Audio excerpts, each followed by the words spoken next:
What is up, guys? Welcome to another tier list video, and this one is going to be a lot of fun. This is very different than a few of the others that I've done before, and we're talking today about our Halloween season must-watch movies. I put in a whole bunch of ideas that I had. I asked you guys for some suggestions on a community post, and I looked at a number of different articles and Reddit threads and things to get an idea of what kind of movies most people seem to watch during the October spooky season. So I've got a collection of 75 different movies here, most of which horror films, some of which are like horror adjacent, movies from all ages. I got even a few animated films in here. So we got a really varied list of a bunch of different films that a lot of us watch during October. And I'm not just going to be ranking these movies based off of which ones are my favorites. That's actually what's going to be really cool and different about this one. Of course, that will play into it a little bit.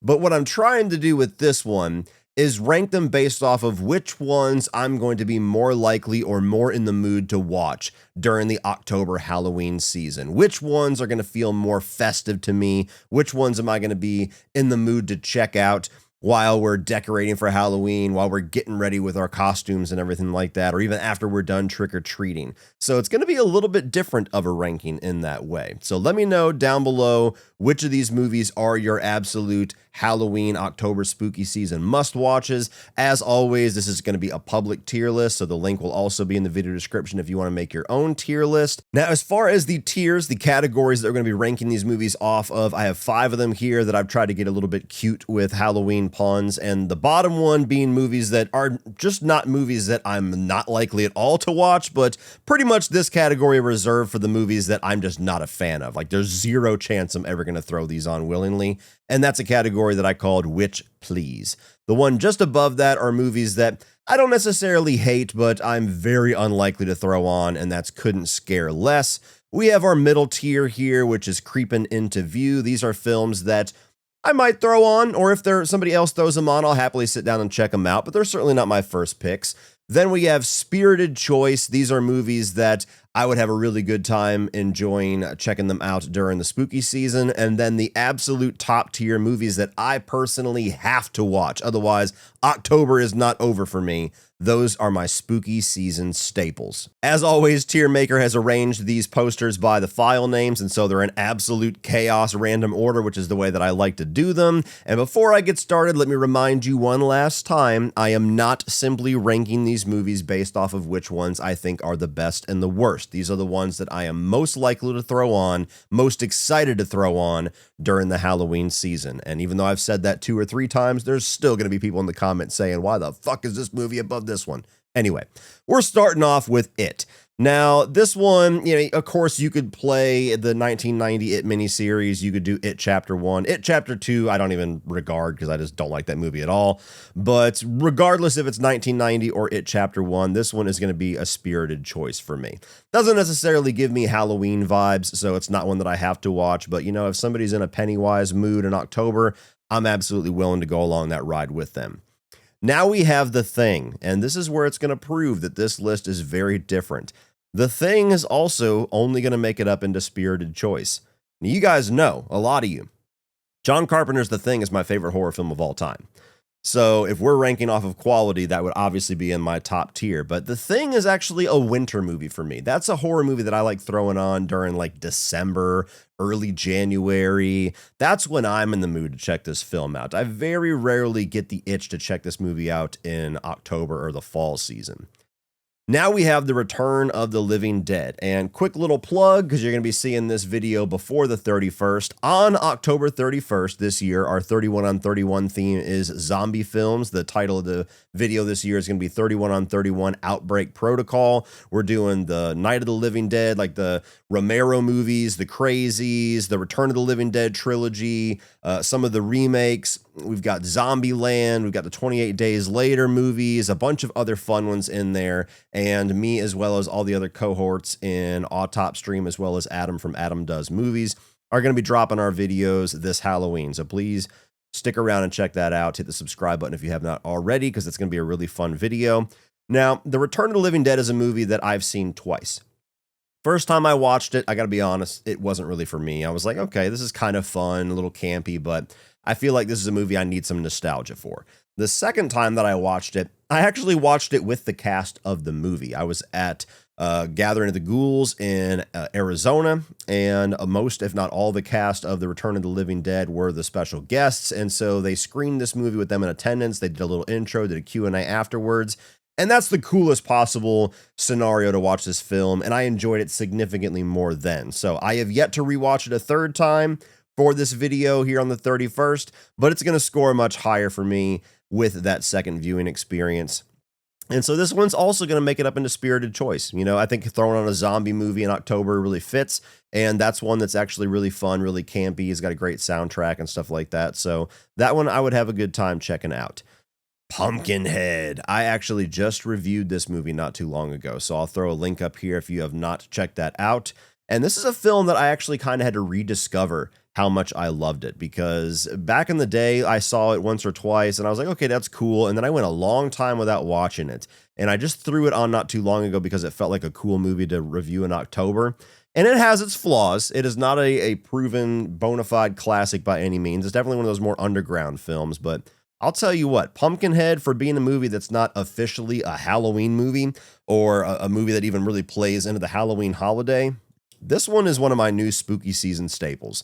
This is something that I could see myself throwing on pretty much every October from now on. And you know what? To even prove that, after rewatching and reviewing the film, I just had to have this. I got this off of Amazon a couple of days ago. This is a Pumpkinhead figurine. So this is going to be finding its way somewhere in the back there, because I just love that monster design, and I really did rediscover my enjoyment of this film. So we're going to stick that one up there. That is my newest addition to my absolute must-watch list. As we find ourselves gearing up for yet another holiday season, that nagging question is already starting. What is something truly special or unique that I can gift to my loved ones? Well, Santa can take the year off, because Uncommon Goods is here to help you with your holiday gift choices. Uncommon Goods is a curated online marketplace for original, handmade, and meaningful gifts. They partner with independent artists and small businesses to provide a wide variety of high quality and often customizable products that stand out from traditional retail. And it's a really good feeling when you can find something to give your loved one that they couldn't just walk into any store and get for themselves. I built my wife a pair of planters as well as an entire greenhouse, and ever since, she has totally taken off with the gardening lifestyle. And she grows so many herbs and vegetables that we don't even know what to do with it all. And with Uncommon Goods, I was able to find her this garden harvest basket, so she's able to get every single thing that is ripe and ready to take inside without multiple trips to the house. And it's all the more special because of this customized branding on the side. And to make things even sweeter, with every purchase you make at Uncommon Goods, they give back $1 to a nonprofit partner of your choice. And they've donated over $3 million to date. So if you're ready for this holiday season to be your most thoughtful one yet, use the link in the video description or scan the QR code on screen to get 15% off your next gift at Uncommon Goods. And thank you so much to Uncommon Goods for sponsoring today's video. Now we have The Exorcist. Many people would say the scariest horror film of all time. There's a number of people that would say the greatest horror film of all time. And I gotta be honest with you, I've always found The Exorcist to be a little overrated. I really prefer The Exorcist 3. And I guess this is a good time to explain why there's not a lot of sequels on this list, with the exception of a few. For whatever reason, when I am in a mood to check out some of these horror classics, even if they're not Halloween type films, I really only get the itch to watch the original. I don't know if I'm unique in that way. I don't know if I'm alone on that, but during October, when I'm in that classic horror mood, I like to revisit the originals and not really check out the sequels. The only exceptions being the Halloween franchise, which I have like 4 of those on here for obvious reasons. And I think the Terrifier franchise is the only other one, because the first 2 of those movies are literally set on Halloween. So a little more reason to include them here. With that being said, The Exorcist is a film that I don't really ever have the mood to watch on Halloween, but if somebody threw it on, it's definitely a good pick. So you know what? I'm going to stick that one into creeping into view. Now we have Hereditary. Hereditary is a movie that I do like. I think it's easily Ari Aster's best film so far. He hasn't quite really nailed it for me since. It's got a lot of great scare factor. It's got a lot of great acting in it, some really creepy, disturbing images. I don't see myself ever rewatching this movie during October. It's not even really a rewatchable movie for me, period, but it's not one that I'm going to suddenly get in the mood for during spooky season. So I'm going to stick this one on Couldn't Scare Less. I don't even see any of my family members throwing this on and me walking in and just kind of sitting down and accepting the fact that they have picked it. It's just not going to happen. Killer Clowns from Outer Space. I think I threw this on a tier list not too long ago. I don't remember what the subject was exactly, but yeah, maybe it was the monster creature feature tier list. I think that's what it was. And I guess let the cat out of the bag that I've never been a crazy fan about the Killer Clowns from Outer Space. I think it's fine. I think it's some goofy, campy fun, but didn't watch it as a kid. Don't have nostalgia for it. Never really been one of my favorites. And somehow that was really controversial in the comment section. There was a lot of people who were fucking mad that I was not a Killer Clowns guy. Well, get mad again, I guess, because this one's going in and couldn't scare less. The movie's fine. I get it. I understand the appeal for it, but I don't know. I didn't see it at the right time in my life to become one of you dedicated Killer Clowns fans, I guess. This is not for me. Stephen King's Pet Sematary, one of my favorite movies of all time. And just like The Thing, this one's going to go up into spirited choice. This is not necessarily a film that I think about or I get the itch for during the Halloween spooky season, but it's one that if I decide to watch some horror classics, that's definitely going to be one that I'm going to pull very early on. Actually, last year, the Christmas before that, I had bought a big, gigantic inflatable movie screen and a bunch of outdoor, inflatable couches and stuff. And so during the fall and the winter months, we would start to watch some movies outside. And we actually watched Pet Sematary out in my backyard last year. And it was one of the coolest ways I've ever seen this film. Just the ambiance of being outside at night with the trees and the wind. It was really fucking cool. So for that reason alone, I think I'm more likely to check it out in Halloween just because it was a really cool experience. Idle Hands. This one's going up in a spooky season staple. Not only is the film set on Halloween, so it absolutely kind of gives me that mood to really throw it on, but for a horror comedy, you got to have one of those in your little spooky season staple list. That's one of my all-time favorites. I love the early Devon Sawa movies, whether it's Final Destination or Idle Hands and some of the other ones, even when he was a kid. I think all the side characters in this movie are hilarious. It's nice and gory and gnarly while being genuinely funny. So that has always been one of my absolute favorites, one of those millennial horror films that I love so much. The first Paranormal Activity, our first entry into Witch Please. Look, I just have to admit my bias. I am not a found footage guy. I have never been a found footage guy. I never will be a found footage guy. There's a few that I like. I can probably count on one hand, but Paranormal Activity is not one of them. This is one of those films that is the example of a found footage film that is just the reason why I don't get into them. It feels like nothing fucking happens in these movies until the last 15 minutes, and then it gets kind of crazy, and then it just ends. So, was it a decent one-time watch? Was it a kind of cool novelty idea back in, 2009, 2010 when this thing first came out? Yeah, sure. Did it spawn a massively successful, at least financially, franchise? Yes, and I think this one actually holds the record now, which it took from Blair Witch as the most financially successful independent film of all time. You can't take that away from it. People love the Paranormal Activity movies, and it put Blumhouse on the map. Cool. All that stuff, totally valid. It's not a movie that I enjoy watching. It's not a movie that I even enjoy talking about because it's what is there to discuss? the camera's there, some cupboards slam, and a door opens, and you get the point. It's just not for me. The Conjuring. The Conjuring is another one that's going to go up into spirited choice. I really enjoy the first two Conjuring films. A couple of the Annabelle films are fun.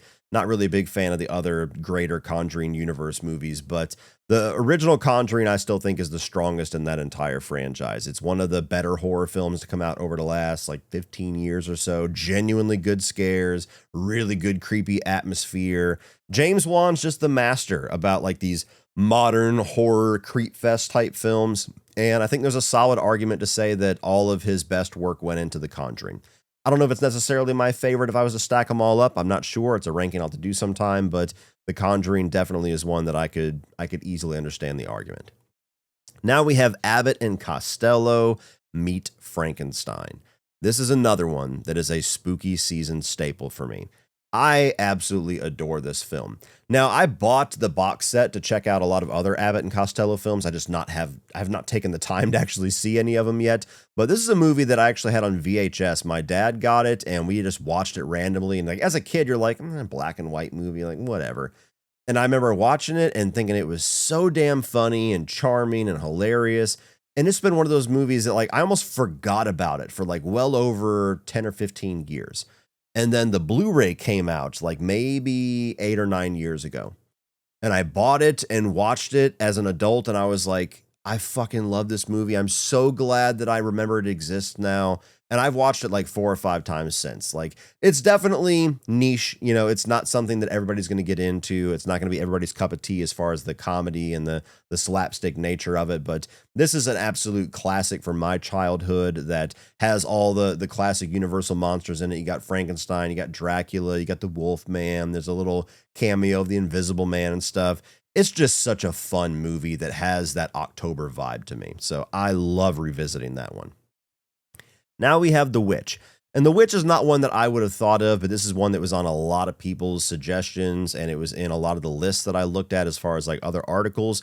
So I'm going to stick it down on the couldn't scare less for a couple of reasons. One, like The Witch, even more so than Hereditary. The Witch is one of those like one and done type movies for me. Totally enjoy what they're going for. I think they do a phenomenal job. And it's a movie that I think definitely leaves a mark on you. You remember watching this film, but it's one that I don't think I'll ever have the desire to really rewatch. It's like one of those things where I've got the experience and there's just nothing really about it that I want to go back to. That's just a personal taste thing. I know other people love Eggers. They probably watch The Witch every fucking month. But The Witch is right there with Hereditary, where it's just like, okay, I saw it once and I've analyzed it. I've talked about it. I've discussed it with other people. I just don't see myself really going back to it no matter what month of the year that it is. So that's my explanation to stick it there. Probably not going to be good enough for the Robert Eggers fans anyway. A Nightmare on Elm Street. This might shock some people because you guys know I'm a Freddy guy. I'm a Chucky guy all day long, baby. But this is another one that goes up in a spirited choice.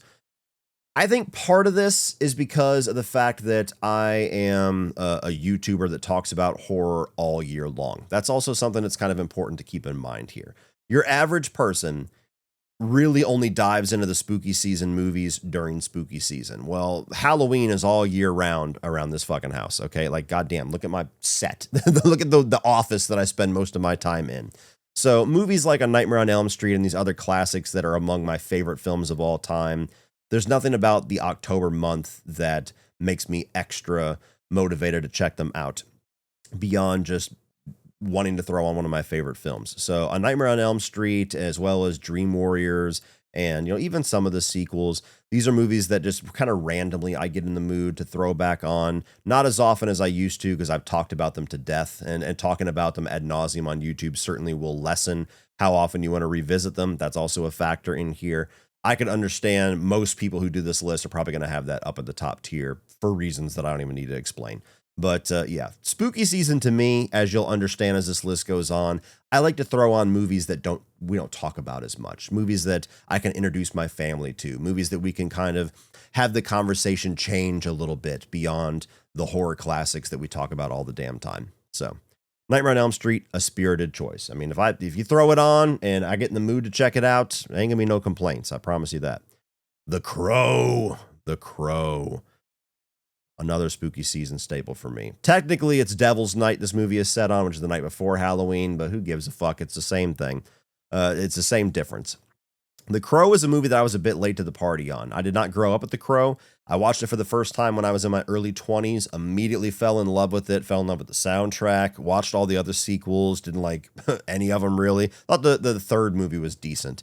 But The Crow, the original, is just an absolute cult classic. It's damn near a perfect film for what they're going for, in my opinion.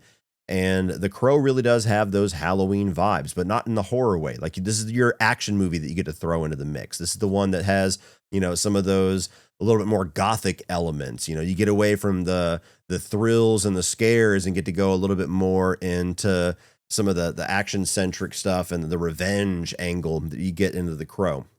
So this is one that, especially I'd say probably over the last 5 years, I've started to integrate more into my fall rewatches quite a bit. And especially now with the remake absolutely eating shit, that almost gives me more motivation to revisit this movie and remind myself how good a Crow movie can be. So yeah, absolutely love The Crow. Now we have Beetlejuice. And you know what? If I was a bigger Tim Burton fan, this one would be an absolute shoe-in for that top tier. But I'm going to throw Beetlejuice into spirited choice. Now, as I kind of just hinted at, I'm not a big Tim Burton guy. Just like with found footage, I can probably count on one hand how many Tim Burton movies I genuinely love.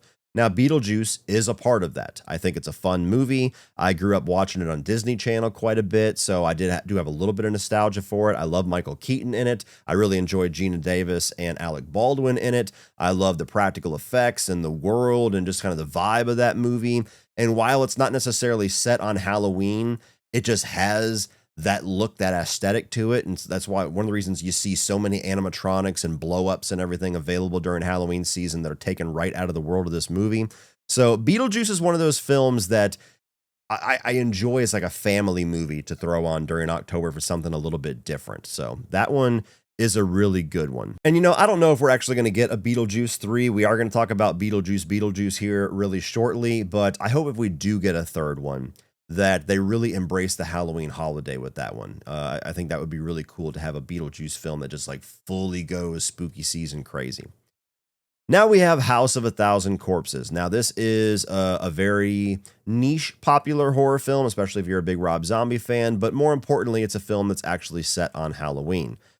And this is one that's going to go right there and it couldn't scare less, mostly because I'm just not a big fan of it. Like, there's elements to it that I like. It's basically Rob Zombie doing his version of Texas Chainsaw Massacre in his own way. There's certain characters, certain moments, certain visuals in it that I think are really cool, especially his music video type style direction that he brings to this one, more so than even some of his other films. But yeah, I mean, like, look, me and Rob have kind of a complicated relationship as far as his movies go. House of a Thousand Corpses is not one that I will die on the island defending, but it has some very passionate fans, so I could see a lot of people putting that one higher than I did. Now we have Child's Play. And this one is also going to really shock some people. I'm going to throw Child's Play into Creeping Into View. Now, you guys know I love Chucky, the same way that I just said I love Freddy. Freddy is a movie, Nightmare on Elm Street is a movie that I am way more likely to be in the mood to check out during October. I don't really get in a Child's Play mood in the fall. I don't know what type of season or what part of the year Child's Play really comes into play for me. It's just kind of whenever I'm in the mood to, I guess. But yeah, Child's Play 2, even any of my more favorite ones than the original. I don't really get into a Chucky mood on Halloween. I don't know why. Is that weird? I told you it's going to be a bizarre fucking tier list. That's what's going to be really interesting about it as I'm going through here and just kind of giving you my first gut emotion to all of these. Halloween. Oh, shit. Every fucking time I put Halloween on a tier list, I feel like I'm walking into a goddamn buzzsaw. But here we go again. We're going to throw it into spirited choice. Look, some of you guys get it. You've heard me say it ad nauseum. You don't want to hear me say it again. I used to adore the original Halloween. I used to watch it every single October, usually on Halloween night. But even more so than my fatigue with franchises that I love after discussing them ad nauseum on this channel for what I do for a living, Halloween is the franchise, and specifically this original movie is the one that has gotten the biggest blunt end of the stick when it comes to me really getting fatigued with it. Part of it is that I was in a Facebook group for like 4 or 5 years that I swear to God was so fucking fixated on Halloween to where it's like what half of the people in that group wanted to talk about all day, every day was this fucking movie. Like, there was no other movie that ever existed in the history of ever, and no other movie that could ever come close to the greatness that John Carpenter did in 1978. And that was exhausting enough. Then it was all the bullshit with Halloween 2018 and getting exposed to the absolute worst scumbags inside of the Halloween fan base. With all of that being my experience, that I understand is totally unique to me, I have not had the desire to rewatch this film in about 6 years. Maybe over the next year or two, it'll finally wane and I'll be in the mood to rediscover my love for this film. It's still one of my favorite horror films of all time. If I was to rank by favorites, this would be in the top tier. But I have to be honest, I have not had the desire to throw on John Carpenter's Halloween during October in a very long time. But if somebody throws it on, I'll happily sit down and check it out because it is kind of the quintessential Halloween horror film for obvious reasons. Now we have Trick or Treat. Now, this one actually was the film that very quickly overtook Halloween as my must-watch film on October 31st, Halloween the day. So, with that being said, obviously this goes up into spooky season staple. I'm not a big anthology guy, and I love this movie. This is my favorite horror anthology of all time. Now, there's quite a few I haven't seen, so there's a bit of ignorance in me saying that, but Trick or Treat, I just think is a perfect Halloween holiday film.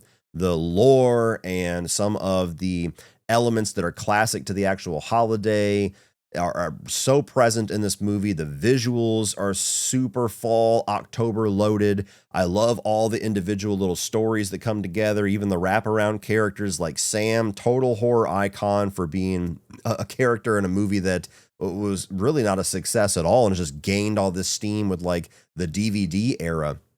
And I don't know if they're ever going to make a sequel. I know there's been talk of it forever, but I think this is a perfect anthology film. And every time I revisit it, it might be, if I was to give any of these movies the crown for like perfect Halloween watch, this is in competition with like maybe one or two other films for that crown. That's how much I love it during the October season. Now we have The Lost Boys. The Lost Boys is going to be another one that goes up into spirited choice. This is right up there with John Carpenter's The Thing. Some days you ask me, it might even overtake The Thing as my favorite horror film of all time. The Lost Boys means the world to me. That's a movie I grew up watching constantly. It's like a chunk of my personality. That's how important it is to me. Not really a Halloween movie, though. Not really an October type movie. So it really just depends on if I get in a vampire mood, if I want to try to explore some different subgenres of horror throughout the month. So Lost Boys is up there, right up there with Nightmare on Elm Street and a few other of my favorites where it's like, all right, I'm not reaching for it first, but if I get through some of these staples, that's the next one I'm grabbing for sure. Scooby-Doo on Zombie Island. Going back to pitching our 31 on 31 movie list. This one is actually going to be on the list. This was a fun one that I threw in as a suggestion that I was actually kind of shocked I convinced the other guys to let us include. So look forward to have us talk about movies like 28 Days Later and then pivot immediately to a cartoon from the 90s. But Scooby-Doo on Zombie Island, look, this is an absolute classic for me. This is pure nostalgia. This one is going to go up into spirited choice. It's not necessarily one I think of during October, but if my kids get in the mood for it, or if I'm in the mood for an animated film, which isn't rare, this is one of those ones that I'll throw on. I'll be totally happy. Happier than pigs and shit to revisit this film. I think that it's got some intensity to it you don't often see in kids animated films. I think there's a really solid humor in it. That's definitely that Scooby-Doo style humor with the characters and their vibes with each other. I think the way that you have zombies as well as these like cat creatures that are almost like werewolves.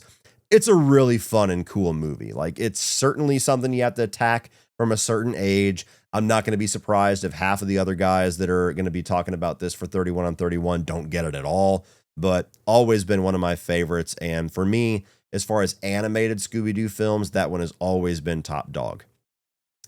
The Sixth Sense. Fantastic horror film, very good, creepy, paranormal type movie that's got great atmosphere. One that I never think of in October. So we're going to stick that in a creep it into view. If somebody throws it on, I'll happily sit down and check it out. But that's one I don't think would ever even cross my mind. If I'm just blitzing through a bunch of horror films and a bunch of spooky season movies, I don't think The Sixth Sense would even come to the forefront as something that I should consider. So that's one that I actually got reminded of because somebody else suggested it. So fantastic movie. Love it. Absolutely love it. Probably 5 out of 5 if I was to actually review it, but not one that I really think of during this time of the year. Silence of the Lambs, another one. Take what I just said about The Sixth Sense and apply it to this one. Some people argue this is not a horror film. I would argue that it certainly is. It rubs shoulders and certainly has different subgenres and different genres at play here, but there's some really horrific shit going on in The Silence of the Lambs with the Buffalo Bill character and the nature of the Hannibal Lecter character and some visuals and even just the dialogue in this movie. It's some pretty intense shit. Fantastic movie, really creepy atmosphere, especially inside of that prison cell with Hannibal Lecter and just the dialogue and the really eerie, morbid nature to some of the conversations. And then, of course, what the Buffalo Bill character is actually doing to people, put the lotion on the skin or else it gets the hose again. All that shit is iconic as fuck. Never really think about it during this time of year. I don't know why. We're going to get some wildly different lists as you guys do this tier list. It's going to be interesting to see what movies come to the forefront of your mind during this time of year and which ones don't. Now we have Halloween 2018. So really quickly, I only included, I think, 5 Halloween films. I did the original, 2018, Halloween 4, Rob Zombie's Halloween, and Halloween 3. To me, I picked the ones that most feel like the Halloween holiday. Now, I didn't feel like putting the entire franchise on here. Maybe some people will be upset about that. I'm sure they will. I just kind of cherry picked the ones that I think I would lean more towards as a celebration of the holiday, if that makes any sense. Halloween 2018, that one's going to go into couldn't scare less. I like Halloween 2018 ever since the first time I reviewed it. 3.5 out of 5 is not a bad score. But it's not one of my favorites. There's a lot of issues with the movie. I think Michael's phenomenal. I think that the cinematography and the visuals in the movie are incredible. I love the score by John Carpenter and his 2 sons. There's some really gnarly kills. I even like the fact that we get some off-screen kills and we just kind of see the aftermath. The writing with the characters, the dialogue, the humor, the way that Laurie Strode is characterized, I've never really liked any of that. So if I'm going to reach for a Halloween film and I already struggle to grab the original, it's going to be a while before I grab 2018. So we're sticking it there. Scream. This is another one. Absolute classic to me, but we're going to stick it in a Creep It Into View. I don't ever think about Scream, any of the Scream films. And I saw a lot of people actually suggest Scream 6 because the movie starts off where I think it's Halloween night because they're wearing costumes and shit like that. The whole movie doesn't take place in the holiday, but I guess because people are in costumes, people consider Scream 6 a Halloween film. I would not agree with that, but we're just including the classic original here. And yeah, perfect movie, damn near. Well, a movie that I actually had to grow to love. I'm not going to get into the reasons why, but go watch my review. You'll get that story. But not a film that I really throw on during October. Hardly ever. Hocus Pocus 2. It's kind of odd to talk about this one before the original, but that's kind of the nature of the chaos of when this arranges it the way that it does. So this is a sequel that I wanted basically my entire life. I waited years and years and years for, was never convinced that we were actually going to get it. And we finally got it, I think, 2 years ago. The movie's okay. It's got moments. It's very much a movie that captures some of the vibe of the original without a lot of the magic, no pun intended. So this one's going to go into couldn't scare less, basically purely on quality. If this was close to the quality of the first film, it would be like 3 spots higher, maybe 2 spots higher, because I love Hocus Pocus. Like, we're going to get down to that one, and spoiler alert, that's going to be really fucking high. But Hocus Pocus 2, I did not like what they did with the story. I did not like what they did with trying to make the Sanderson sisters like sympathetic villains, and there's a whole bunch of things about that one just didn't work for me. So yeah, it didn't really do much. Alien. This one is sure to ruffle some feathers. Alien is a classic. Alien is a 5 out of 5 movie. Alien is one of the best horror, sci-fi, whatever you want to categorize it as, movies of all time. But it's going and it couldn't scare less because, I don't know, I don't think about sci-fi horror at all in fall. Fall, I tend to think about slashers. I tend to think about ghosts, very few witch movies, but witches, things like that. Aliens, they never really come to play for me. That just doesn't really click. Alien is not like one of my Halloween monsters, if that makes any sense. Now we're at Beetlejuice, and this is another one that's going to go into couldn't scare less, based purely off of quality. Now, I thought Beetlejuice was okay, but it felt like there was at least 2 Beetlejuice films kind of shoved into one. So many different ideas, none of them really felt like they came to fruition or got their due in the film. There were fun moments in it. There were some fun performances. It was kind of charming to see a lot of these characters, especially Michael Keaton, like slip back into these roles so many years later and just like totally not miss a beat whatsoever. I just really wish the film had a better story. If they had just separated all the different ideas they had into 2 films, I think we could have had a film that was damn near as good as the original, because they really embraced the vibe of it. Tim Burton felt like he was kind of get back into his old school mode with some of the practical effects and the puppet work and everything, but the story really let that one down. Now we have Casper, another classic from my childhood that I have not watched in a very long time, which is kind of going to give away where this is going to go. But this is a film that, I think has maybe some of the most potential to move up this list. I don't even know if I've introduced my kids to Casper, so I might throw that on this October just to kind of test the waters, because this one actually has my curiosity pinging a bit. But we're going to throw this into Creeping into View, even though it has ghosts and it has a very cool spooky season type atmosphere to it. I think there's even a Halloween dance in it, so it somewhat is set on the holiday. Until I saw that suggestion, I kind of forgot the movie existed. It was one that I loved as a kid. I don't think I've seen this movie in like 20 years. So we might have to check that one out. It was actually just in theaters not too long ago. I wish I would have caught that in theaters and took my girls to it. But yeah, we'll see. We'll test that one out. Maybe that one will go up the list. Now we have Children of the Corn. This one's another entry into Witch Please, for a couple of different reasons. Like, do I dislike the original Children of the Corn on the level of Paranormal Activity? No. But I tried to watch the Children of the Corn franchise a couple of years ago when that reboot remake came out. I'm pretty sure it was 2023. But nonetheless, I knew that movie was coming out and I said, okay, well, I haven't reviewed this franchise yet. Let me watch through them. And I'm here to tell you, of all of the shit movies that I have trekked through, of all of the miserable franchises I have trekked through in the horror genre, Children of the Corn was the only one that actually made me tap out. Because there are like, 11 of these films? And I'm telling you now, like 10 of them are 85% the same. Where I'm trying to take notes as I'm watching them, which I don't do much of, but I just like little things to kind of differentiate the movies so that I don't get my wires crossed when I record. And by the time I got to like the 9th film, I was like, these are all bleeding together for me. It's the same fucking visuals, the same aesthetic, some creepy ass kid with a scythe and fucking corn and the adults getting killed. Like, what is this? And beyond that, unlike most of these horror franchises that have terrible sequels, Children of the Corn, the original, I don't even think is a good movie. Like it doesn't even follow the usual rule, but the first one's awesome and the sequels start to drop the ball. I don't even think they had a good ball to start with. So Children of the Corn's a movie that it has its moments, like Malachi, cool, memorable character.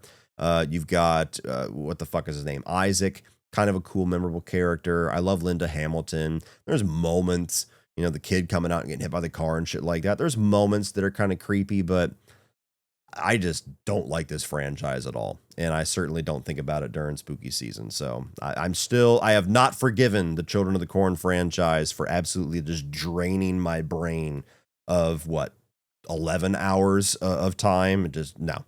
That one's going down there for me. Donnie Darko, not one that I would have thought of, but it does have a story that I think ends on Halloween night. It's definitely got some weird, kooky vibe to it.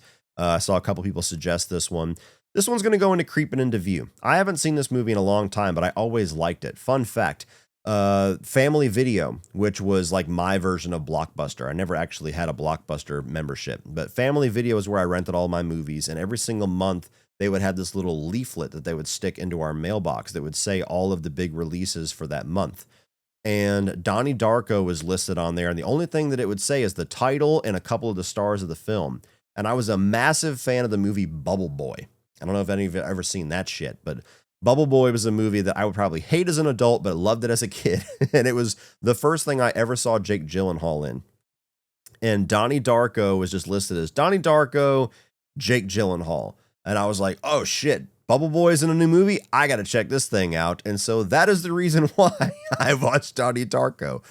Totally different movie. But yeah, very weird, trippy film. It's a movie that merits a lot of different rewatches because it's a movie you have to kind of like keep watching to figure out and piece together. A wild cast. I mean, you got Patrick Swayze in here as a pedophile evangelist type guy. You got the sparkle motion shit that's absolutely iconic at this point. It's a really fun movie. So not one that I would have ever thought of during the October month. But if somebody threw that one on, I'd be like, you know what? I'll sit down and check this one out. Friday the 13th, 1980. Okay, let's just pull the Band-Aid off now. That's another Witch Please for two reasons. One, Friday the 13th movies, the ones that I do like, that's a summertime franchise for me. That's not a fall or a winter type franchise for me. That's something that like is the camp counselors and stuff. That's something I'm watching in like June and July. So that's one reason. Number two is because I think the original Friday the 13th sucks. Sorry. Like, I know there's some good kills. I know we got some iconic work from Tom Savini. I know that the reveal for Pamela Voorhees is iconic to a lot of people, but I think the overall package of the movie is pretty dog shit. I really don't know how this spawned such a successful franchise because it was born out of such a poorly put together movie. I've heard all the defenses in the world for the film from the biggest diehard fans. I'm best friends with one of them. I think he's fucking delusional every time he talks about this movie. And like, well, you see, they set up the mystery in the first act with the green Jeep and all that. They didn't set up shit, Charles. Enough of that. Stop it. But yeah, Friday the 13th. Look, if I'm going to watch one of these movies, it's going to be part 4. It's going to be part 6. It's going to be the remake. It's going to be Jason X. I'm even a fan of that. I was just the right age when it came out. Sue me. Friday the 13th, 1980. That's a movie that I never liked. And then I gaslit the internet into making me think that I just didn't get it for a while when I started reviewing these movies. And I was like, all right, I'll get into it and forgive it for being the first of the franchise. That shit's all gone. Okay. Last time I rewatched this, it was a chore to get through. My mind's made up. Not a fan. Not a fan. Oh, God. And we're going from one fucking dagger into the next, man. I'm going to piss a lot of people off with this list. Blair Witch Project. Witch, please. Like, see what I said about Paranormal Activity, maybe even more so for the Blair Witch Project, because at least there's some style in Paranormal Activity that I can get into. I have never been a fan of the Blair Witch Project. Part of that is because I was not old enough to like really get into the marketing campaign and really be fooled by it in 1999, which I think is the most genius part of this film is the marketing campaign, not the movie itself. The fact that it convinced a lot of fucking people that this was real and it was this big phenomenon before the truth started to come out. All that's genius. The movie's legacy speaks for itself. For the longest time, it was the most successful independent film of all time, financially. It jump-started the found footage genre into being basically the most predominantly made type of horror film for like almost 15, 20 years. But I just don't think it's a good movie. I don't think it's entertaining. I don't think it's creepy. I think even the ending that everybody always hypes up, one of the creepiest endings of all time. Oh my God, he's standing in the fucking corner. I don't get why that was creepy. I get what the whole thing coming full circle with the story of the witch and she puts you in the corner. Like, I get all that. That ending has never chilled me whatsoever. So I respect the fact that there's some of you that are going to say, hey, you had to be there. Yes, I totally buy into the fact that you had to be there in 1999 and you hold on to that and the nostalgia of that. It holds a special place in your heart for this film. Totally respect that. I don't have any of that. So when I first watched this film, I was bored to tears. I've seen it twice since, trying to understand the magic. I don't fucking get it. It's just not for me. So never liked that one. Of all of the movies that are kind of held to be bona fide horror classics, that one might be my least favorite. Now we have Halloween 4, and this one is actually going to go up into Creeping Into View. Halloween 4 of any of the Halloween films is the one that I've actually had the most evolved opinion of. First time I watched it, I didn't think it was good at all. And I think a lot of it's because I was stuck on how shitty Myers looks in the movie. And over time, I watched it. And by about the third or the fourth time that I watched it, which was around the time there was the time I watched it when I was reviewing it back in 2018, it finally clicked for me. It finally clicked why this thing really stands out as one of the better sequels. It finally clicked about how different Myers is and how systematic he is in the movie about taking out the power and taking out the cops and then going after Jamie and some really solid kills and some memorable side characters and Loomis being a nice evolution from who he was in the first two movies and Jamie and Rachel Carruthers and their relationship. Like, it all finally clicked for me. I still think Myers looks like shit. I think, honestly, if you just fix the fucking mask, that's how important the Myers mask is to a Halloween film. If you just fix the mask, if you can go in with AI or some shit and have this exact same movie with the original William Shatner mask, this movie goes up at least half a star. At least half a star. But nonetheless, Creeping Into View, because it's not the Halloween film I'm going to reach for first or second if I'm in a Halloween mood during Halloween. But I do like Halloween 4 quite a bit. And I actually think there's a solid argument to say that Halloween 4 is one of, if not the most Halloween vibe of any of them as far as the holiday, like with the visuals, with the way that the movie starts off, like that opening shot of it. It really does kind of have that fall harvest festival type vibe to it, more so than some of the other movies. Alfred Hitchcock's Psycho. This one's actually going to go into Couldn't Scare Less. Absolute classic. I'm actually a big Psycho 2 fan. That's my favorite. But this is a film that I never really think of as far as holiday time rewatches. And it's not even really a film that I like to rewatch all that much. Like Psycho is more on the respect more than I enjoy type category. Totally get the genius of it. I love the franchise quite a bit. I think it's one of the most underrated slasher franchises of all time. A lot of people don't give the sequels any kind of credit, or they don't even give it a shot because the concept of a sequel to an Alfred Hitchcock film is just so ridiculous to most people that they assume it's going to be terrible. Rightfully so. But I'm here to tell you, Psycho 2 is fucking great. I think it's a genuinely awesome slasher sequel. I think Psycho 3 is a lot of fun. Not nearly as good as 2, but fun. And for a TV movie, Psycho 4 is actually a halfway decent little ending to the Anthony Perkins take on Norman Bates. So, yeah, it's not really a review on the Psycho franchise, but that's where my mind went. Psycho, Couldn't Scare Less during October. Not really a movie I think of. What is up, everybody? Here in the editing stage, I want to let you guys know that I have a podcast that I co-host with a buddy of mine, Chuck, called Lost in the Shadows. Video and audio files are available on Spotify, and the audio-only versions are available on Apple Podcast and iHeartRadio. We do an episode a week, usually drop on Fridays, and today's brand new episode is actually focused, like this video, on the Halloween holiday spooky season. We talk about our favorite memories, favorite family traditions, favorite movies to check out, as well as our favorite candies. So if you love podcasts and you haven't checked it out yet, go to look at Lost in the Shadows, and I'll also put the link down below for you to subscribe to that. And now, back to the video. Fright Night. Now, I'll tell you, I like The Lost Boys more than Fright Night. Fright Night is still, like, that's my number 2 favorite vampire film of all time, so they're close. But Fright Night, I think, has more of that Halloween spooky season vibe to it. There's something that's a little bit more off about the movie with the style of it and the music and the aesthetic. It's got a little bit more of that creepy atmosphere that I really crave during this time of the year. I'm still going to stick it in a spirited choice, but it comes closer to that spooky season staple category than The Lost Boys, which is crazy. Fright Night, one of the greatest movies of all time, absolute 80s classic. And this movie gives us what I would say is my favorite vampire character of all time, and Jerry Dandridge, the great Chris Sarandon. So yes, absolute favorite, but we're going up into spirited choice with that one. Insidious. You know, this one is like one of those times where I feel like it's between two categories, between spirited choice and creeping into view. It's a great haunted house concept. I've fallen a little bit out of love with it since I initially saw it.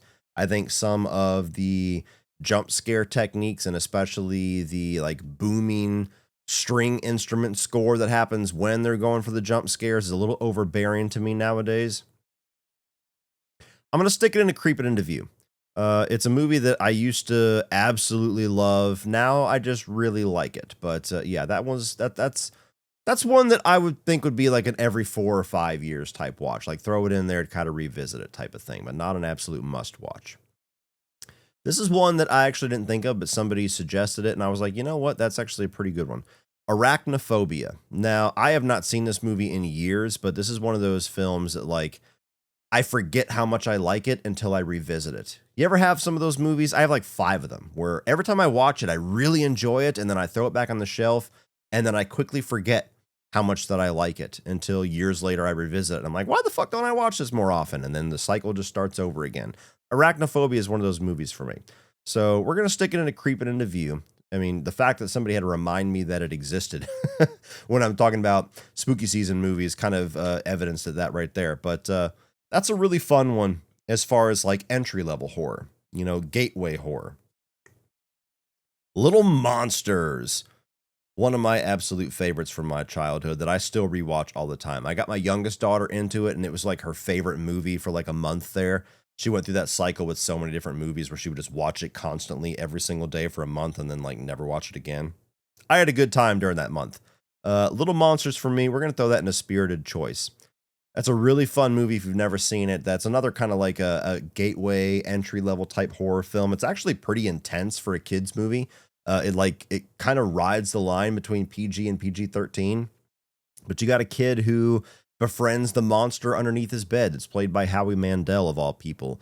And it's got like this adult edge to it. The nature of the main villain by the end of it's actually kind of twisted and fucked up. So it's actually a really cool movie. I'd encourage you to check that one out. Even if you're an adult and you're not really into kiddie movies, like family style movies anymore, that one's got enough edge where I would say to give it a shot. The Evil Dead. This one's going to go up in a spooky season staple for me. Evil Dead, I think, is probably the most consistent horror franchise out there. I used to say Child's Play, Scream, and Evil Dead. With recent entries, I can't really say Child's Play or Scream anymore, even though Scream is still pretty close to being added in there. But Evil Dead, every one of those movies is really good. But this original one has such a unique vibe about it. Such an independent film kind of grittiness to it that it's the perfect type of movie to throw on during October, just to look at like one of the pioneers of the horror genre in Sam Raimi and the slapstick nature of it with the practical creature effects and stop motion, all the crazy stuff that he does here, that even just the camera trick that he does where the spirits following you through the woods, like that just screams October to me. Something about just that one visual, that one little sequence. I love it. So yeah, The Evil Dead, one of my favorites in that franchise. That one is one that I love to check out this time of year in the fall. Ghostbusters. Ghostbusters is a fun one.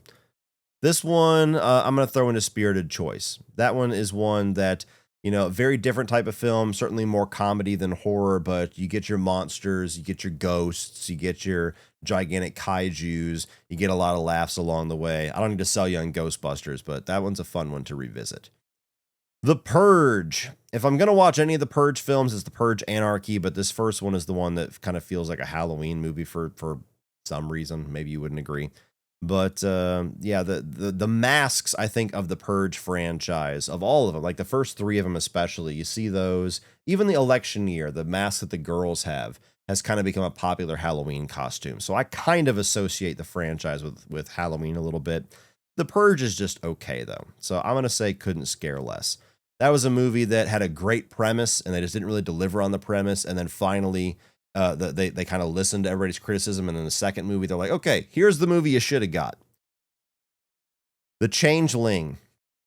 This is a movie that I actually just watched for the first time either last year or the year before. Very late to the party on The Changeling. I don't remember what exactly sold me on it. I never really heard much about the film. And I heard, maybe it was Don Mancini. I think I heard Don Mancini talk about this film somewhere. And I was like, I need to check that movie out. That seems like a movie I might like. And this is such an underrated haunted house film. Like, some people consider it a classic, so they're going to hear me say underrated and think that I'm smoking crack, but you never really hear people talk about The Changeling. And I think this movie has more going for it than a lot of like haunted house movies that we talk about all the time. You get a great performance from George C. Scott.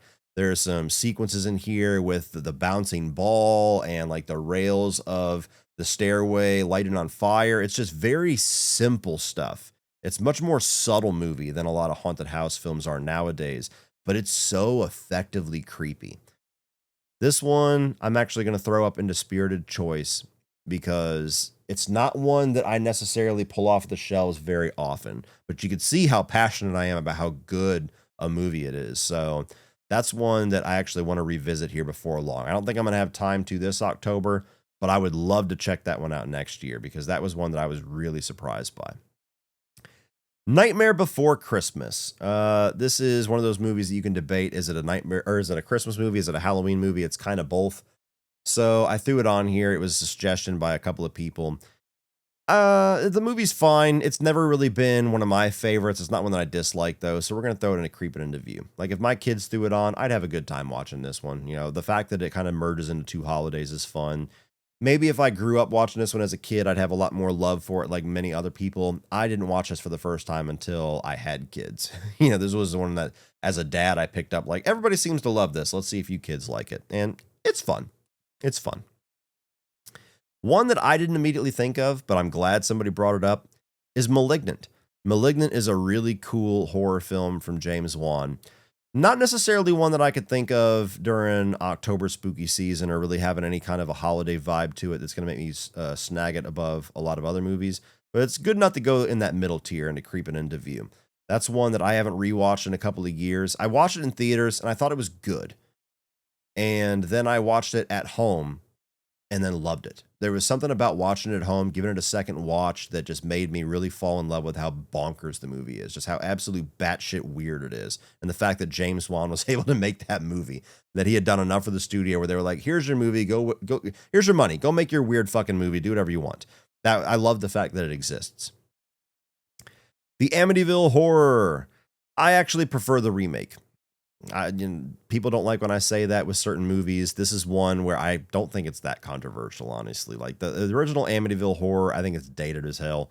I've tried to watch it numerous times as a kid, even before the remake came out. It just never really grabbed me. So we're going to stick it in a couldn't scare less. It's just, maybe at a certain point, this movie was the shit. But for me, I've just never really gotten into it. There's just something missing in this movie for me. I vibe much more with the direction they went with the Ryan Reynolds film. Poltergeist, absolute classic, a movie that it kind of belongs in that category with Arachnophobia, where I don't necessarily grab it all that often, and every time I do, I'm like, this movie's fucking amazing. Why don't I watch this like once every 6 months? But because I say that, I have to stick it up there with Arachnophobia, because just for whatever reason, I don't know what it is about Poltergeist. I love it, but I never think about it. I never pull it off the shelf. I never revisit any of the sequels. It doesn't really come up in conversation much when I talk about some of my favorite movies.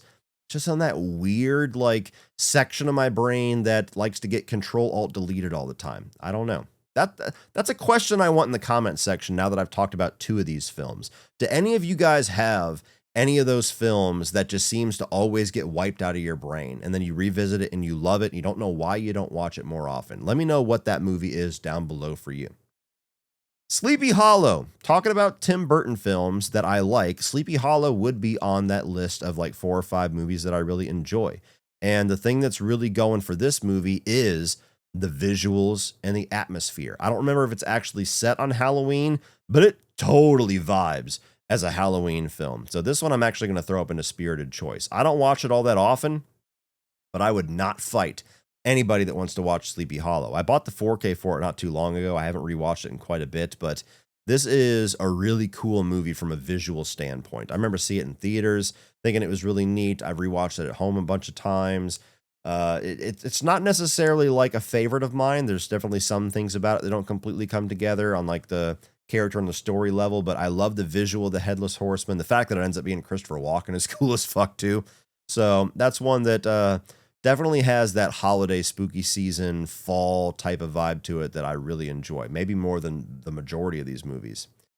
Now we've got our first DCOM, Don't Look Under the Bed. There's like 4 or 5 horror / Halloween centric DCOMs. I only put the ones on here that I have seen.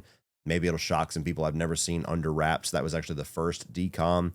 But Don't Look Under the Bed. That's a really, really good one. It's going to go into Creeping Into View because I don't necessarily get the Halloween vibe from it, but I do really enjoy that one. It's a movie about basically imaginary friends and the boogeyman, where you have this one teenage girl who's getting blamed for all this chaos across town, and she keeps blaming it on the boogeyman because she can see it, nobody else can. And so this imaginary friend named Larry has to help her like stop the boogeyman. It's a really cool movie that actually has a really creepy vibe, especially towards the third act. It gets a little intense for a Disney film.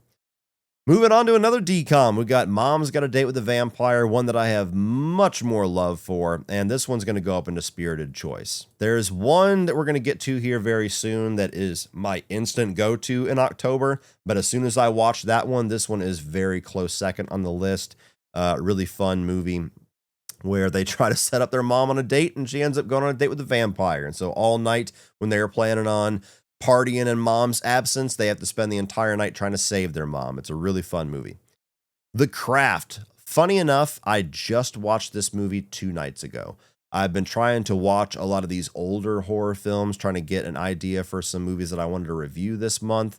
and I was sitting there with my youngest daughter, and I was flicking through the movies, and I was like, you know, I think you'd really like The Craft. You like witch stuff. So I threw this on. Unfortunately, she fell asleep by the third act, but she really liked what she did watch. So maybe we'll end up rewatching this one again. But The Craft is one of those movies that was huge when I was a kid in the 90s. And I had watched it. I liked it. It didn't really catch on with me like some of the other movies. Maybe it's because it was more of like a girl type movie. And as a young boy, I was kind of a little bit more abrasive to that. But it's a movie that's got some fun characters. It kind of plays into that whole care for what you wish for type thing where they get their powers. They start to cast spells to get all these things that they want. And then they start to regret some of the consequences that come along with that, with the exception of Fairuza Balk's character.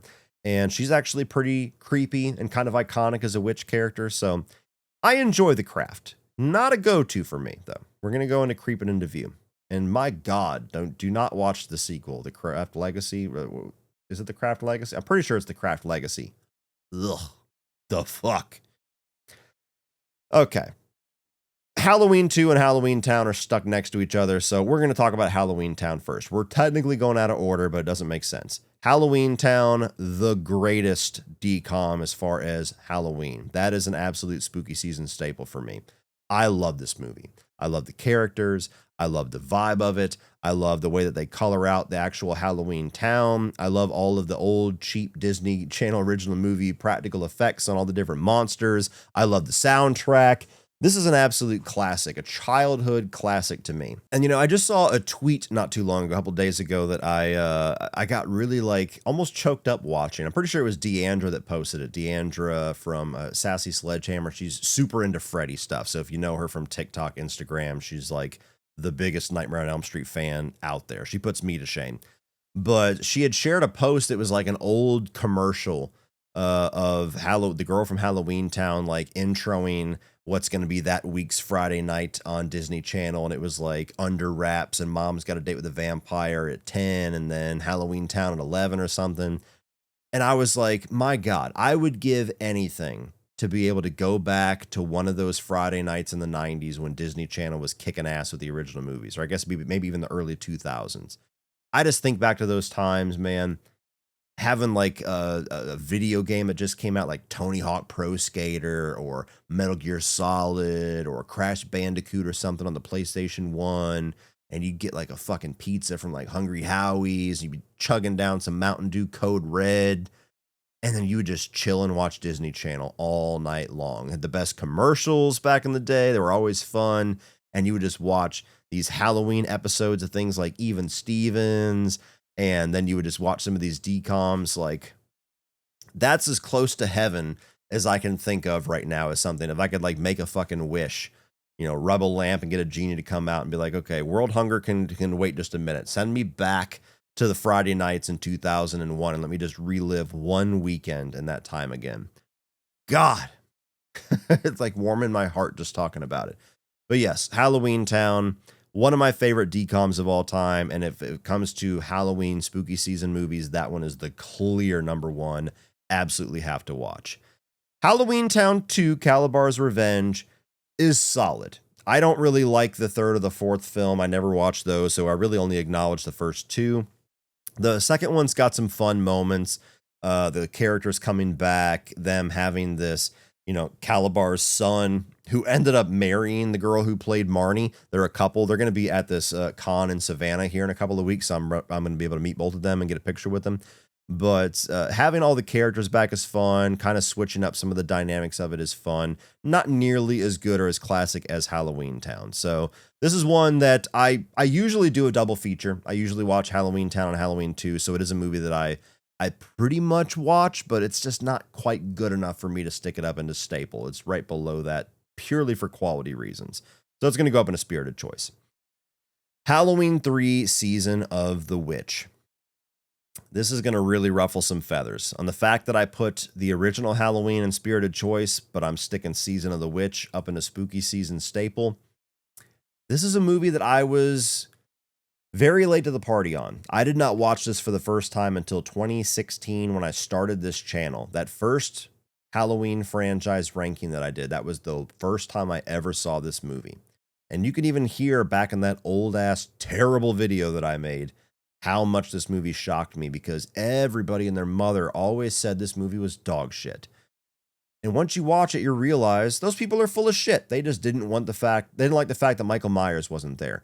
The movie's biggest sin is that it's called Halloween 3. If this was released and just called Season of the Witch, this would be an absolute cult classic that people would have celebrated years before now. Now it's starting to get its flowers. It's starting to get its appreciation. People are starting to get the stick out of their ass with their fucking Michael Myers stick, and forgiving it for that and actually taking it on its own merits and really enjoying what the movie brings, which is great.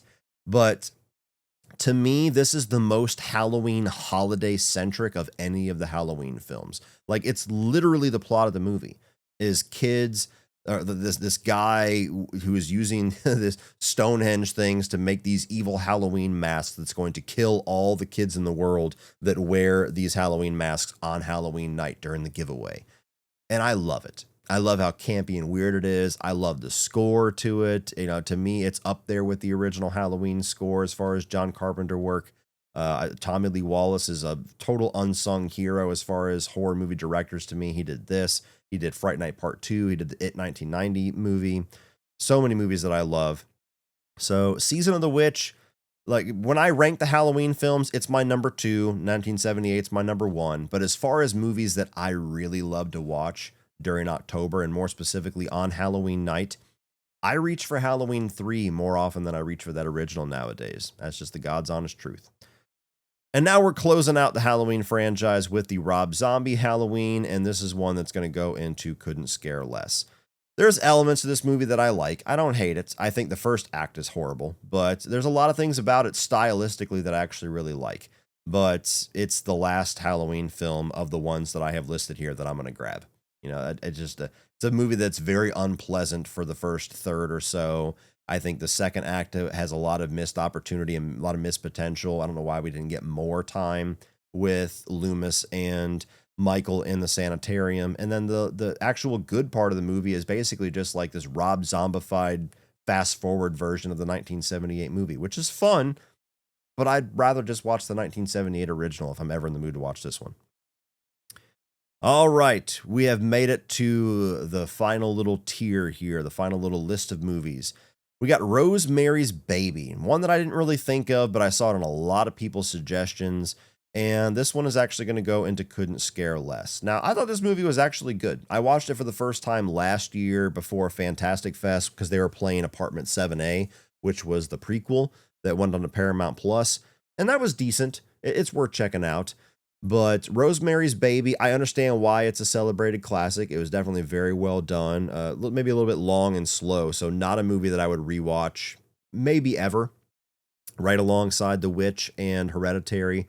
But definitely one of those classic horror films, like an old school type of filmmaking that has a bit of a nostalgia, a little bit of a novelty to it for being the type of movie that they don't really make anymore. So definitely a movie that I get the classic appeal for. Not one of my favorites. Night of the Living Dead, another film that we're going to be talking about very shortly with the 31 on 31 Outbreak Protocol. And I'm here to tell you, Night of the Living Dead is one of those movies that lands in that category of respect more than I enjoy. And I think the reason why is because I didn't watch this movie for the first time until I was in my late 20s, actually. And I had already seen all the different types of zombie movies and television shows and video games that all were inspired by this movie. So it's kind of like jumping into the current model car and enjoying it for all of those nifty features and then being expected to go back and appreciate the Model T again. There's something about it that's really cool and interesting. Like, they're not even zombies in this movie. They're technically ghouls. So there's really cool elements to it. It's definitely ahead of its time with some of its social commentary and the nature of the black lead here and what ultimately happens to him in the final reel of the film. And, you know, there's some of that George Romero social commentary in there. It's not quite as overt as it goes on with, you know, Dawn of the Dead and even more so Day of the Dead. But there's something that's got a very unique vibe about the film. But I always find myself like not completely gelling with it. So I'm going to stick it into Creeping Into View because I think it's got a really cool vibe about it that does kind of has that classic horror movie spooky season appeal to it. But I don't know. I would rather watch a number of other zombie films, but I just kind of wanted to include the original here like I am with all these other franchises. Hubie Halloween. Let's just get this over with. Witch, please. Like, there's elements of this movie's fun. This is kind of a harmless, fun Adam Sandler movie, but I love Adam Sandler. Okay. I adore Adam Sandler. The guy was the king right alongside Jim Carrey in my formative years. There's nothing you could ever do to make me not love Adam Sandler. But I have not enjoyed a comedy of his since, I think, Click. Maybe with the exception of one that I'm forgetting. And I have not enjoyed any of his Netflix comedies. Any of them. Hubie Halloween was one I was really looking forward to. And I just thought it was stupid as hell. So his brand of comedy on Netflix specifically, or at least his brand of comedy that I'm experiencing as an adult, does not work for me at all. So I will never watch that movie again. Hocus Pocus. Absolute spooky season staple for me. This was a movie that I went so many years as a kid really wanting to watch and just never getting around to. And then me and my grandma went off. So I was probably like 11 years old at this point, maybe 12. We went off one day to a grocery store and we were by a video store, and I went in, asked if I could rent a movie, and I saw that Hocus Pocus was there, and I was like, today's the day, baby. So I picked up Hocus Pocus. She rented it for me. We went back to her house. I watched it, loved it, absolutely loved the movie. I was like, where the fuck has this been for the first 12 years of my life? Absolute classic. And then, almost like a cruel twist of fate, we end up back at, she drops me off at my house, and I turn on the TV, and Disney Channel is playing Hocus Pocus like on loop all day long. This was around Halloween, and I'm like, son of a bitch. Of all the times that I wanted to watch this movie and could never fucking find it, could never find it on TV, it was never playing anywhere. And the day that I actually get somebody to drop money to get me to watch it, I could have watched it all day long anyway. I'll always remember that. But Hocus Pocus is a movie that I've watched dozens of times at this point. And if I'm being honest, no matter how much I love all the other movies that are on this list, on the staple tier and the ones that are even yet to be put on that tier, Hocus Pocus is the one that I most often watch on October 31st. It's almost a bit of a tradition in my house of our post trick-or-treating movie. Most Halloweens, we don't have like a dinner. Usually I threw in like a bunch of junk food like pizza rolls and chicken nuggets and shit like that. And we do like a little junk food smorgasbord or whatever. I mean, we're already eating candy till it fucking comes out of our ears. So damn diets. But usually that's our routine. I do my 31 on 31 and we go out trick-or-treating. And then we come back and we eat the junk food and watch Hocus Pocus. And so I love the Sanderson sisters. I love the whole October Halloween aesthetic of the movie, both in the olden times as well as what was the 90s, the modern times then. All the main characters are a lot of fun. A couple of these people are actually going to be at the same con that the actor and the actress from Halloween Town are going to be in. So I'm going to be able to get my Hocus Pocus nostalgia pictures done too. And I love the musical number that we get here. I Put a Spell on You. It's just one of my all-time favorites. As far as childhood classics, it's one that I've just always loved, and I've never lost any bit of that love as I've gotten older. I've turned my kids onto it. My youngest daughter was Danny for Halloween like 3 years ago. She loves it. She's got a Hocus Pocus pillow. So yeah, that one is most often my October 31st watch. Suspiria, a movie that I've only seen once, a movie that I actually am due to review. I really do need to get more into giallo films and Italian horror films at some point, and I don't want to promise that that'll happen soon, but that is kind of a blind spot for me that I need to get some more experience with. Suspiria I liked, though. Of the Italian horror films that I've seen, that is the one that I liked the most. But we're going to stick that one into Creeping Into View because it's just not one that I ever really think to check out, not one that I think to throw on. It's got a lot of great colors and visuals and some atmosphere to it. Even the remake was pretty gnarly, pretty creepy. I much preferred the original, but yeah, that's one of those horror classics that I don't know, just not like a fall time movie to me. And sticking with that exact same theme, we have the Texas Chainsaw Massacre. That's another one. That's like a summertime horror movie for me. Again, not a movie that I rewatch all that often. A movie that I've had to kind of grow some love and appreciation for. I've always been partial to the remake because that was the first one that I saw. But actually, the video game has made me much more of a Texas Chainsaw fan. But yeah, that's one that, just the look of the people in the movie, it just feels like hot, sticky, sweaty. And so I don't really think about Texas Chainsaw or get in the mood to check it out unless I feel the same way, which is, June through August. Hellraiser.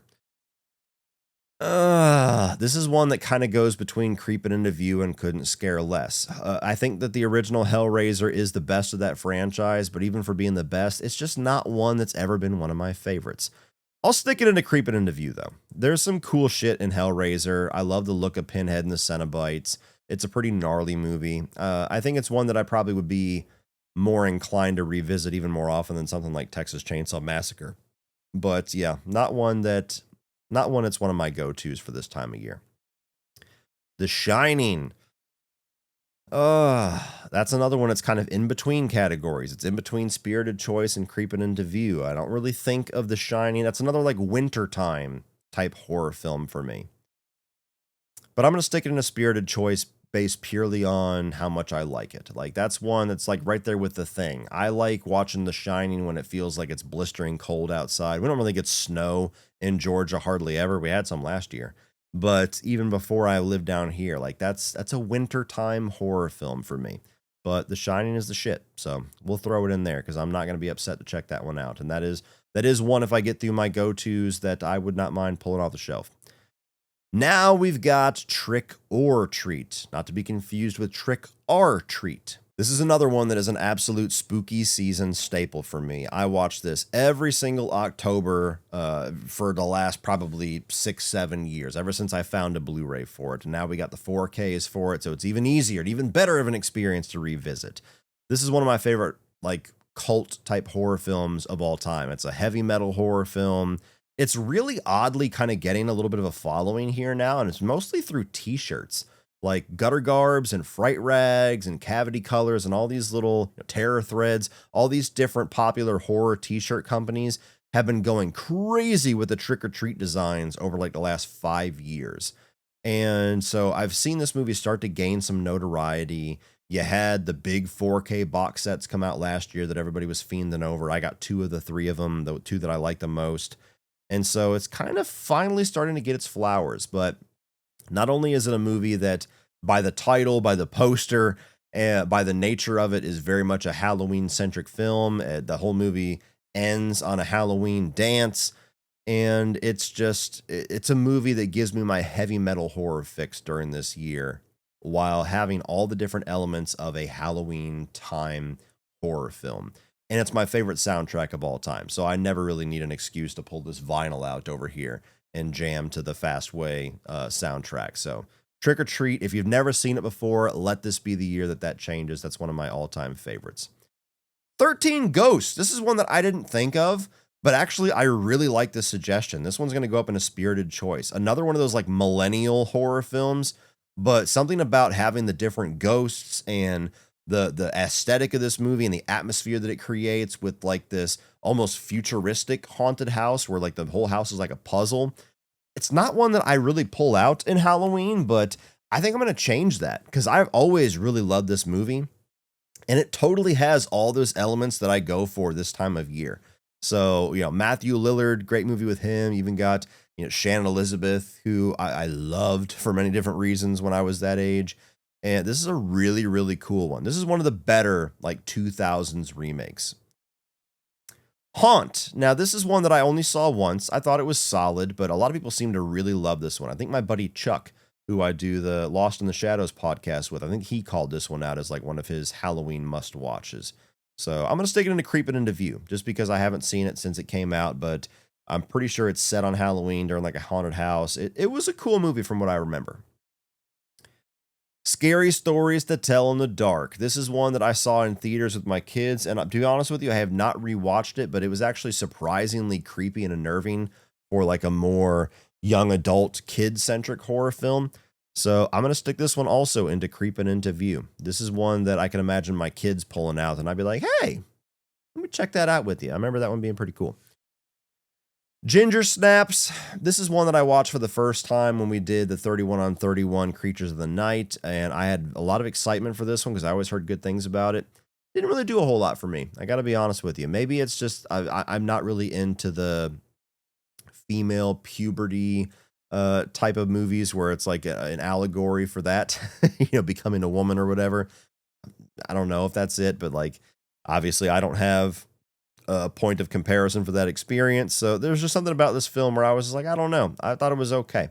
It's going to go in. It couldn't scare less. People seem to really love it though. So I know I'm in the minority on Ginger Snaps. All right. Now we got, 5 or 6 left. All Hallows Eve. So this is kind of like the prototype for what became Terrifier. This is a horror anthology film by Damien Leone. And one of the shorts is called Terrifier. It was a different actor and kind of had Art the Clown. Art the Clown is obviously he's like the wraparound character in this, and he's one on the cover. Not a big fan of this movie, though. Like, budgetary constraints, all that stuff taken into account, not really a big All Hallows Eve guy. So I'm going to stick it into couldn't scare less. Terrifier the original, which is set on Halloween night. If you had asked me about this movie, maybe even just before I saw Terrifier 3, I think it would have been in a couldn't scare less too. There's things about the original Terrifier that I've always liked and appreciated, but I've never been crazy about it. I've always been very much in like it's decent. It's like I always call it like a proof of concept. It's to showcase the special effects work and the gore by Damien Leone and basically give like a pitch for the character of Art the Clown and telling horror fans, do you like this? Do you want more of it? If you do, support us on the next one. And clearly, the horror community fucking showed up in droves and said, yes, bitch, more.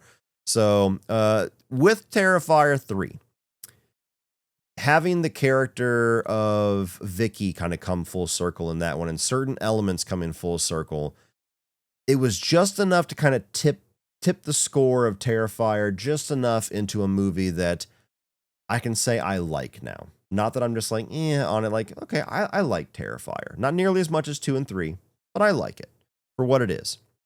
So I'm going to stick it into creeping into view. Not one of my first go-tos at all. I would have to go through a lot of different movies before I would pull out Terrifier, but I'm slowly gaining some appreciation for it as the franchise is getting colored out. I wanted to throw one of the VHS movies on here, and to me, it didn't make sense to just do the first one since we literally have one that came out this year called VHS Halloween. And VHS Halloween, I'm going to stick into creeping into view. This is one that I just saw at Fantastic Fest. It is available for you to watch now, probably on Shudder, I believe. So check it out if you're a fan. But it's an anthology series where you get all these different shorts by these different up-and-coming horror directors. Sometimes veteran horror directors come in and do them. And this one I thought was decent. Not really crazy about the whole franchise as a whole, but this one I thought was among the better ones without coming anywhere near my favorite, which is last year's Beyond. This one, you have 2 shorts in here that I thought were great. One of them I think is called Fun Size, where you get people that are being turned into candy. I thought that one was awesome. You have one that closes out the movie about this haunted house that is brought to life by this evil little vinyl record that I thought was really cool. The other ones range from okay to just like really disturbing.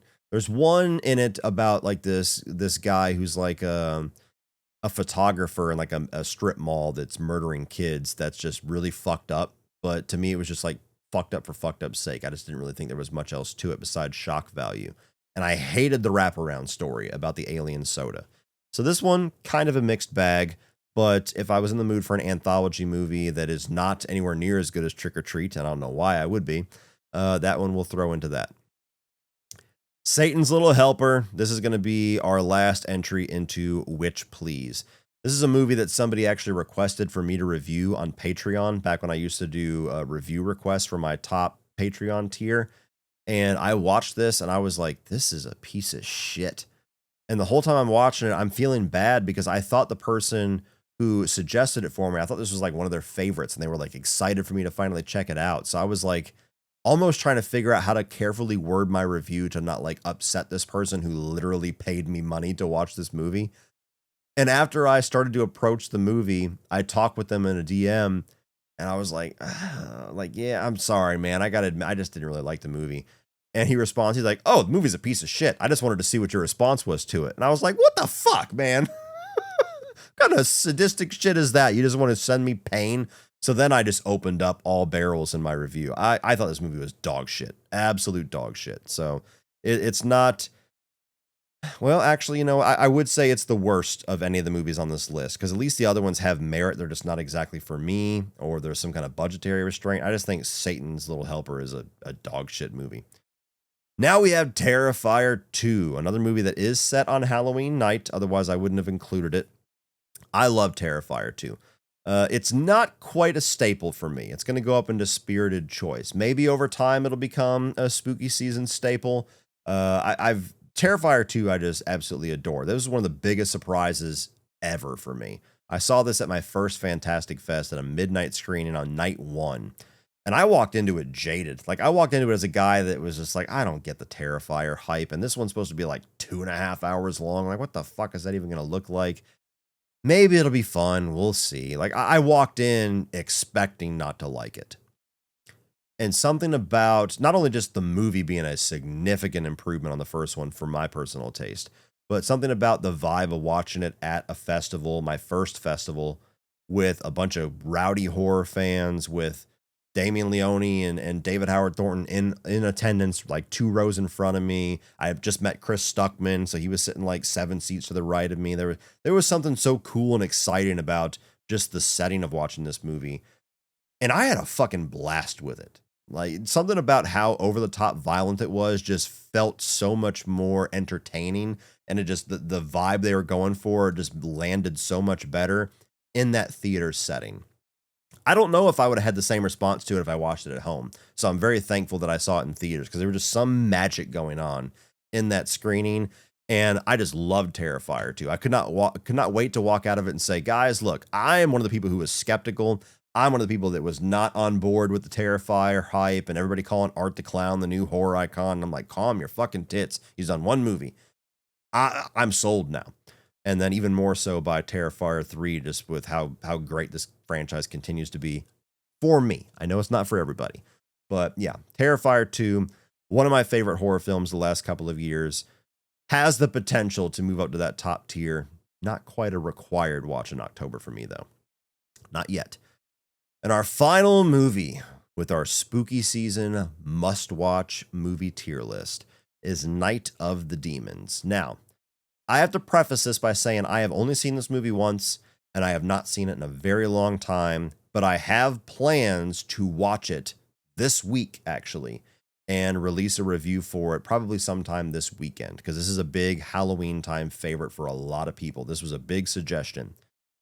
So this, of all of them, have the potential to go other places very soon after I publish this video. But for right now, I'm going to throw it into creeping into view. I remember loving some of the practical effects and the design work on how the demons look, and kind of maybe even the soundtrack. There was something like punk rock about the movie from what I understand. Like some of the visuals, the costumes are something that I really dig.